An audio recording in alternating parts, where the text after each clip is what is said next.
विकसित भारत के लिए 400 पार, विकसित कर्नाटका के लिए ഈ ബാരി 400 മിരി.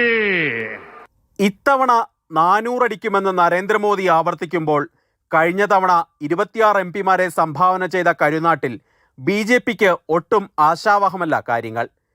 കഴിഞ്ഞ നിയമസഭാ തിരഞ്ഞെടുപ്പിൽ DK ശിവകുമാർ സിദ്ധരാമയ്യ സഖ്യത്തിന്റെ മാസ്മരിക ഇന്നിംഗ്സിന് മുന്നിൽ അടിയറവ് പറയേണ്ടി വന്ന BJPക്ക് ഇക്കുറി വെല്ലുവിളി സ്വന്തം ടീമിൽ നിന്ന് തന്നെയാണ്.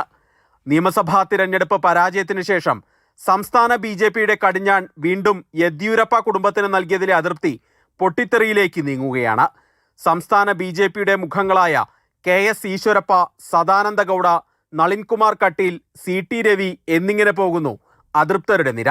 ಗಳಿಗಿರುವಂತ ಪಾರ್ಟಿ ಅಂತ ಹೇಳುವಂತದ್ದನ್ನು ಮಾಡುವಂತದ್ದು ಕರ್ನಾಟಕದ ಸಾಮಾನ್ಯ ಜನ ಮಾತಾಡುವಂತ ಕೆಲಸ ಕಾರ್ಯಗಳಾಗಿದೆ. 28 മണ്ഡലങ്ങളിൽ 14ഇടത്തും വലിയ പ്രതിഷേധം സ്ഥാനാർത്ഥി പ്രഖ്യാപനത്തിന് ശേഷം BJP നേരിടുന്നു. യെദ്യൂരപ്പയുടെ മണ്ഡലത്തിൽ വിമത പരിവേഷമണിഞ്ഞ് KS ഈശ്വരപ്പ. കഴിഞ്ഞ തവണ നരേന്ദ്രമോദി നേരിട്ട് ഈശ്വരപ്പയെ അനുനയിപ്പിച്ചെങ്കിലും ഇക്കുറി കേന്ദ്ര നേതൃത്വം മൗനത്തിലാണ്. ഹാവേരി, മൈസൂർ, കൊപ്പാൾ തുടങ്ങിയ മണ്ഡലങ്ങളിൽ പ്രതിഷേധം തെരുവിലേക്ക് നീങ്ങി. അരഡസൻ നേതാക്കളെങ്കിലും കോൺഗ്രസ് പാളയത്തിലേക്ക് പോകാൻ വിളികാത്തു നിൽപ്പാണ്. ആത്യന്തികമായി യെദ്യൂരപ്പയുടെ ഏകാധിപത്യ സ്വഭാവത്തിനെതിരെയാണ് ഈ പടപ്പുറപ്പാട്.